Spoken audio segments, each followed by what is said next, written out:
And new tonight, a U.S. presidential appointment for a former Memphis City Councilwoman is on hold. Almost 1 year ago, President Biden nominated Patrice Robinson to become a member of the Tennessee Valley Authority, or the TVA, but there's been no confirmation hearings and none are scheduled. WREG's Alex Coleman with reaction from Robinson and why some say Memphis and West Tennessee should have a voice on the TVA board. At a time when the Tennessee Valley Authority just approved a more than 5% rate hike that begins in October and will directly impact MLGW customers, the TVA Board of Directors still has no members from Memphis. On September 11th, 2023, President Biden nominated me to serve on the TVA board. We had hoped that we would have a vote by the Senate by the end of the year. Well, that didn't happen. Patrice Robinson has personally learned the hard way about gridlock on congressional confirmations. The first of the year, the president had to re-nominate me, so I've been nominated twice now. Currently, 8 people are seated on the 9-member board, but there's no West Tennessee representation. Number one, we don't have a voice.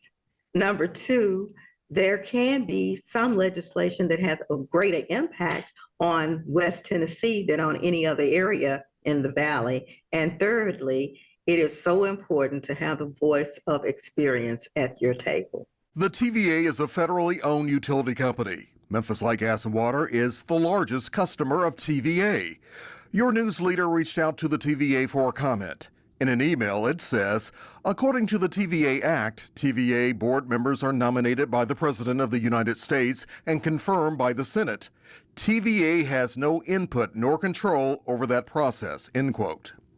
But this delayed confirmation comes at a time environmental groups are asking questions about Elon Musk's Memphis supercomputer and its impact on the Bluff City. TVA has not been called to the table yet, so we really don't know. We need to get a lot more answers. We need to have more public meetings. Now, Patrice Robinson hopes the community will turn up the heat and show its support to help give Memphis a seat at the TVA table. What I want them to do personally for me is start reaching out to our senators. Reporting for your news leader in Memphis, Alex Coleman, WREG TV, News Channel 3. Trying to get the ball rolling here, and attorney John Ryder and general counsel for the Republican National Committee, who died in 2022, was the last Memphian appointed to the TVA board.